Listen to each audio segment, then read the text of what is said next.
My name used to be Eva Mae Ray. I'm Eva Mae Keith now. I've been coming to this church all my life. I have never been a member of anywhere except here. The memories when I come in the back door.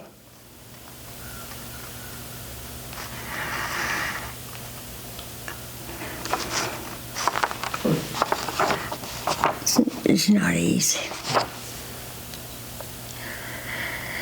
But what stands out the most, I guess, in my mind is this is where Barbie accepted Christ as his Savior. And my son, Brian, also. And W.C. Brown was a young man. He had a big impression on me. I accepted Christ under him also, but not in this church. He was carrying on a revival at a different church. And at that time, well, we never had a car. So we always relied on other people. So Miss Alice Ray and Guy Ray were going to hear WC at this church, and I cannot remember the name of it. But anyway, WC was carrying on revival, and that's where I accepted Christ. So, those memories. I remember our mothers working so hard in WMU. Whatever, they're the ones that cleaned the church. You didn't, when I was growing up, I always had to come and help clean up the church. Miss Alice Ray always come by and picked us up. They had certain days, certain months, or weeks, or whatever, that we cleaned the church. And we had nowhere really to meet except here, and they wanted to have a building that we could meet in where all the different organizations could meet. And they worked very diligently to do this. They did everything from making barbecue, butternut stew, having contests about the cutest child or whatever. And we all got out and we made money. That's how we made the money. And Curtis's uncle, Jethro Harrison, said if they built it, he'd give them the land. So they did.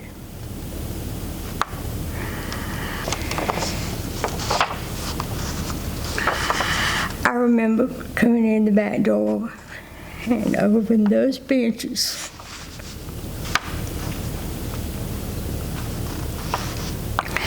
I could see Mamie's mama, which was Aunt Naomi, Curtis's mama, which was Miss Annie, Joanne's mother, which was Little Annie. That was what we were taught to call them. And they would all be sitting over there with their hats on. They didn't come to church without a hat on.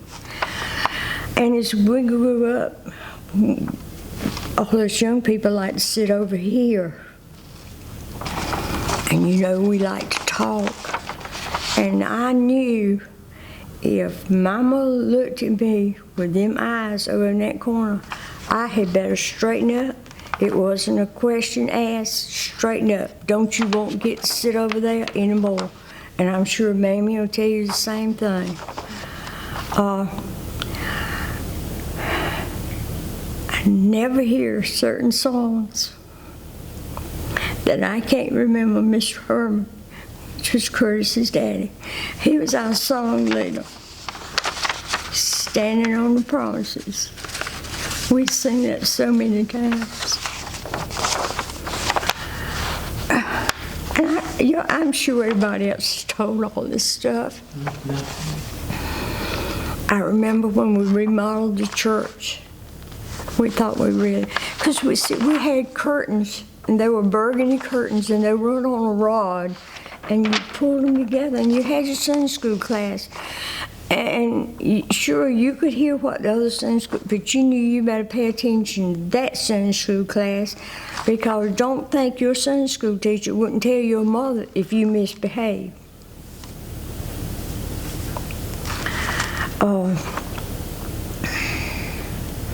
Curtis talked about the ball teams. When Brian got on up some age and he wanted to play ball, that's our son.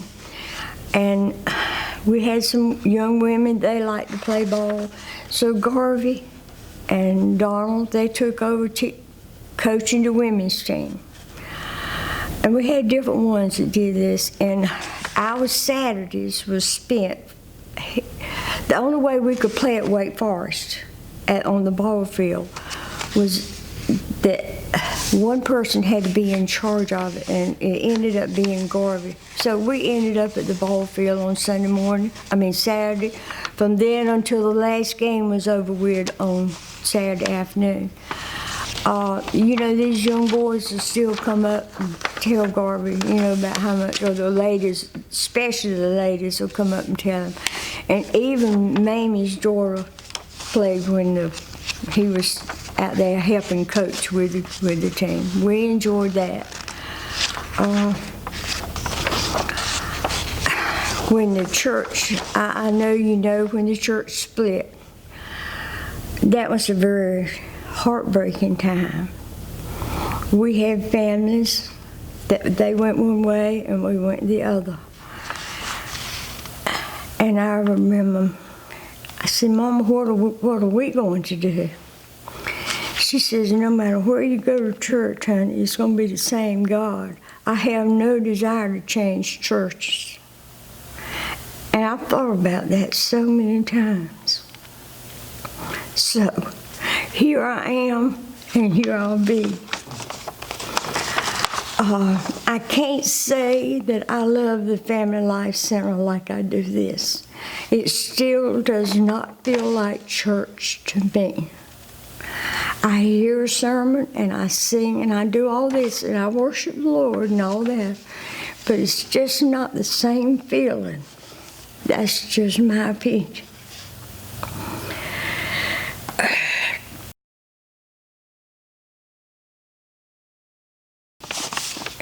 Garvey said, when I was coming up here, he said, are you going to call names? I said, if I want to. He said, I know you will, because that's you. He knows I would. But he said,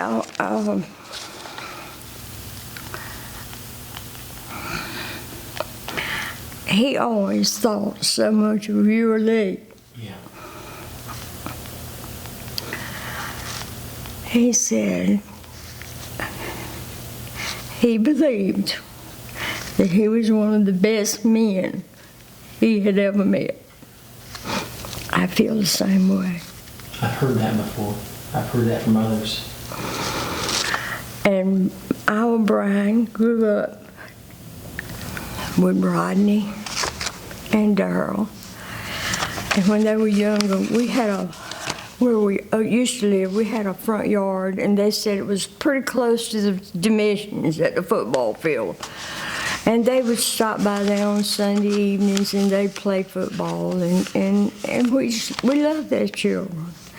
And Lois was like an old shoe. We loved her too.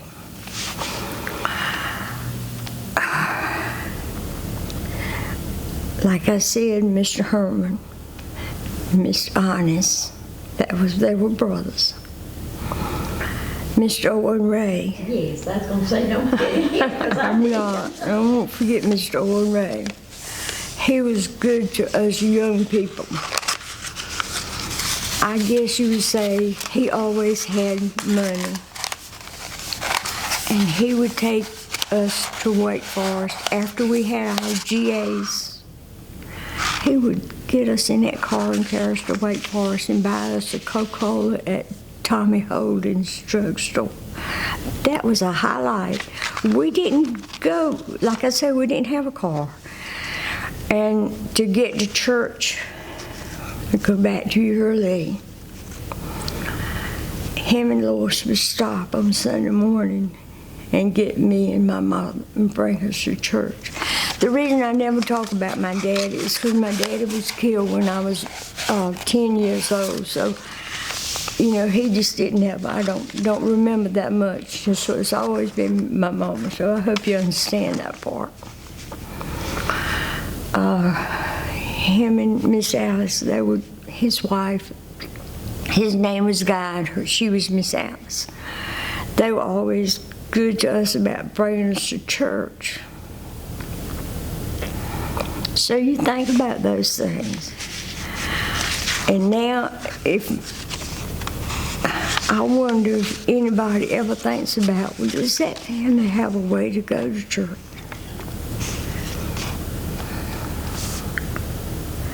And homecomings were always outstanding.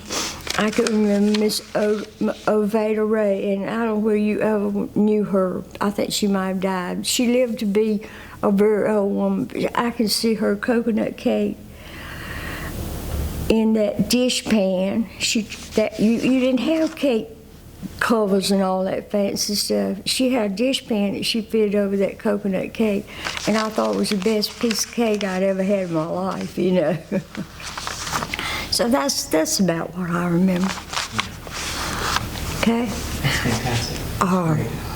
Sometimes I can just talk and don't shed a tear, and then again I do. Sometimes it's different. Yeah, it's perfectly fine. There's no need to apologize about that. The things I enjoy about the church now Okay. is probably seeing these younger boys and girls growing up Yeah. and see what they've become. And we really should be very careful of what we say and do, because there's always somebody looking at you. Garvey and I used to carry the young boys and girls, but it was usually boys because Brian was a boy. We'd carry them to different activities, to the movies, to play bowling or whatever. And now, these boys will come up and hug my neck and tell me how much they enjoyed it. So be careful what you say and do. And we all have room for improvement, me especially. I am too outspoken in how I feel about things, and I know I shouldn't. But we all have our faults, and every day you have to ask to do better. You talk a little bit about, because what I know that you still do is minister through the Helping Hands. You want to talk about that a few minutes? I will. I can talk about the Helping Hands all day. Okay. The Helping Hands always in the community, the church families and everything, always carried food to the houses. That was something I've always done all my life, you know. And people would go and stay and help serve that meal, you know, and help clean the dishes up and the table and everything. I'm not going to call any names, but on one occasion it ended up there was no one left to help clean up the table and to do everything that needed to be done after a meal. Long about that time, I had retired from working, and I was 58 years old, and I had retired. Joanne was the first one, I think, that called me. She said, "Eva, I really think we need to do something about this." I was ashamed of our church, you know, because wasn't any of our members there, nothing doing this. So it was us and Carolyn. You don't know Carolyn, but anyway, Carolyn, it was quite a few of us. We met together, and we talked about what could we do. And so that's how it started. And I think we have stuck pretty much to the same rules that we started out with. We don't have to be, you a member of this church? No. If it's somebody in this community that needs our services, yes. We have been, I believe, with all my heart, this is what God wants us to do. If He didn't, we wouldn't grow like we have grown. The first meal that we served at the community house, and I cannot remember, I don't remember who it was. But we talked about, now how can we go about doing this? Well, Nolan was the deacon. And so we said, let's ask the church to help us a little bit. So we asked Nolan if he would ask the church, would they buy the barbecue? I think it was barbecue. They said yes, they would. That was the last time we ever had to ask the church for anything. It's always been, people have been overbearing and giving. And I can't think of a thing that we tried to do that I wouldn't say we were successful in. And I just believe it's because it's God's will.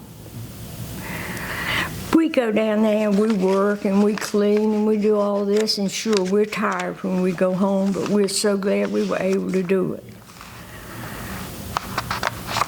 I think I have been the president forever, but it hadn't been. We've had a lot of good presidents. But anyway, we never see anybody that don't act like they're ready to do whatever you ask them to do. We're right there, and it's just a wonderful organization. And I wish a lot more young people, we have been trying to get, because we're going to get old and can't do it one day. I'm 83, we're going to get old, okay? But we're going to get where we can't do it one day, and we'd love to see it carried on.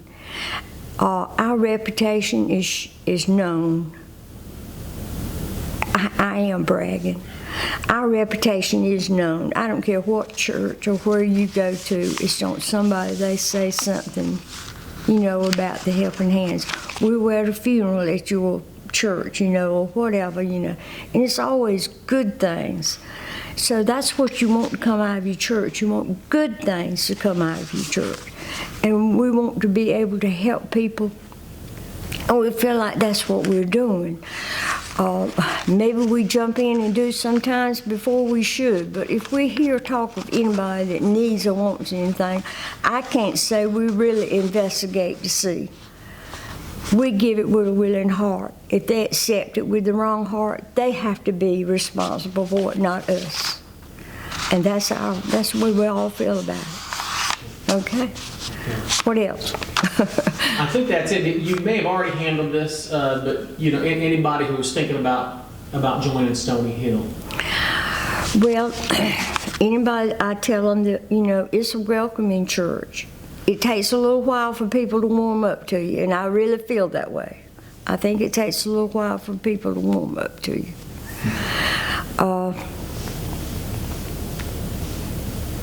See, I'm too old for the young people. I tell them we have a lot of young activities for young people. I don't have any grandchildren, so I can't really vouch for that.